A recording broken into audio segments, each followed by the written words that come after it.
Hey guys, this is Nirmal here for Technique, and today we'll do the second part of the Nokia X tips and tricks. So previously we have done the Nokia X tips and tricks, so we have shared quite a lot of tips and tricks on this device.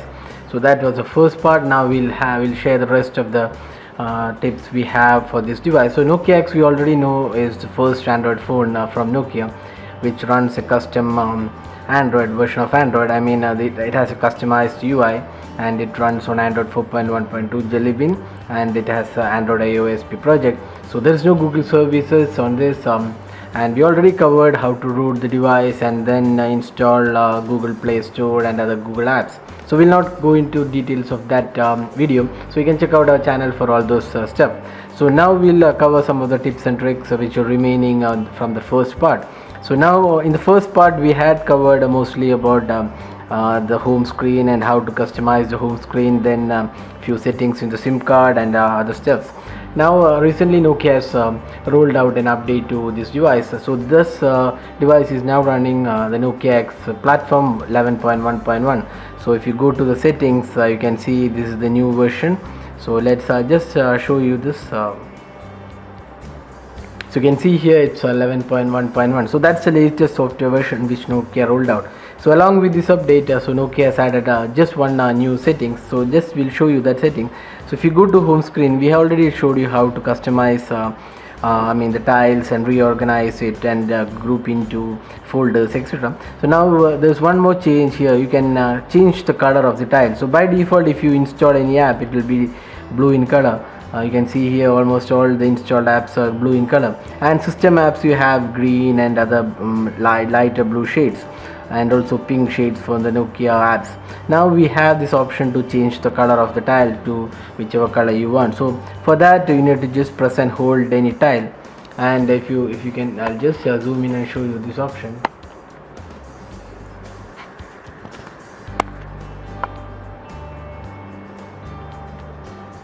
So I have just press and hold this icon, and you can see an additional option here. This is one is a close button, and one is the option to resize the tile. Apart from that, you also have one smaller color tile.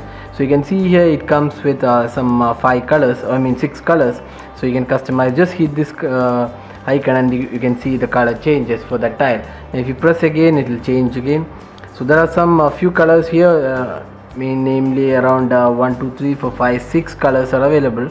So that's the way you can just hit this icon and change the color. So you can choose from 6 colors available. So that is pretty good customization options which Nokia has added on to this device with the 11.1 update. So this option is available only if you have the 11.1 update.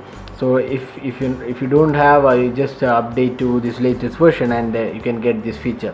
So now that's one option. Okay, now the second option is the controlling the data usage. So if you are using on 3G limited 3G data plan, so you might need to have, say for example, you are on 1 GB data plan per month. So you might need to have a control on your data. So for that you have this data counter. If you go to settings, you have this data counter, and here you can set the monthly traffics.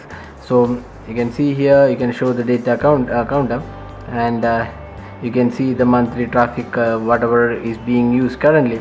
So from 4th April to 11th April, this is the data used. So you can just use this slider to get the detail about how much data is being used. So you can see here it shows the traffic data for Wi-Fi and also 3G. Whenever you have a 3G SIM card, it will show up for 3G as well. So you can set the data cycle and see how much data has been used every month. So you can limit them by checking out this data usage for every month.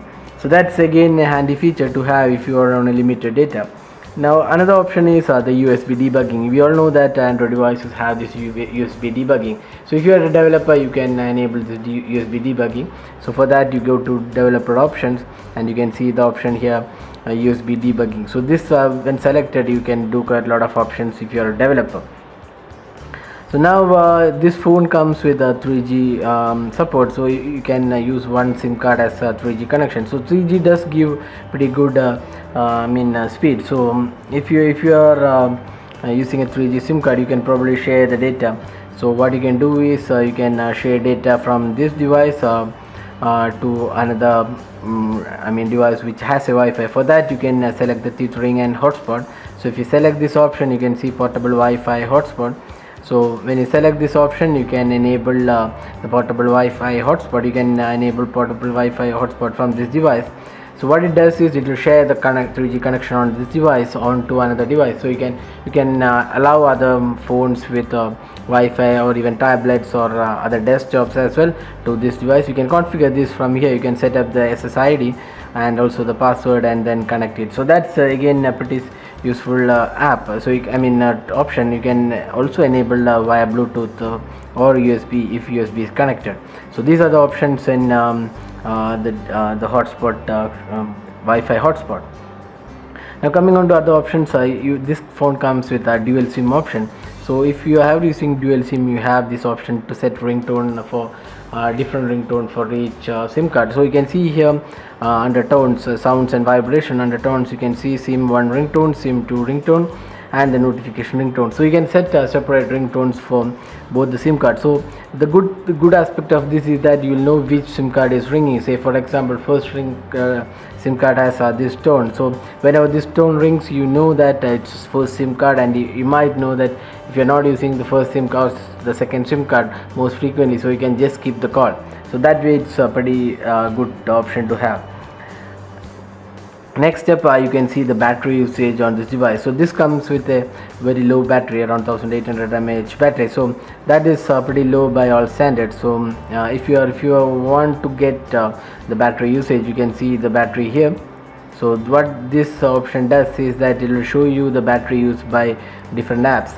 Right now it shows cell standby, Wi-Fi, phone ID. So right now we are not running too many apps. So if you are running too many apps and it's running in the background, it might consume more battery. So you can check out the battery usage from this option, and then if some app is using battery more than what you expect, then you can close the tab and increase the battery performance. So that's another option to have. So that's again useful if some one app is using more battery, and then it's bringing down the battery pretty fast, so you can just close them there. Now let's go to the app section and the settings. So the app section has one option, that is manage apps. We all know that it's for managing the installed apps. You can uninstall or move the apps to SD card. Now another option is swipe to home. So you can see here for some apps, swipe to home from left or right to go back to the home screen. So what it does is, if I switch on, if I swipe once I switched on this option, if I swipe from left to right edge in some apps, it will take me directly to home screen. Otherwise I have to press and hold this home back button, then only it will reach the home screen. Instead of that, you can switch on this option, and the app will take you directly to the home screen if you swipe from right or left edge. So that is available only for certain apps, but you can enable this option from here. So that's another handy option to have on your device.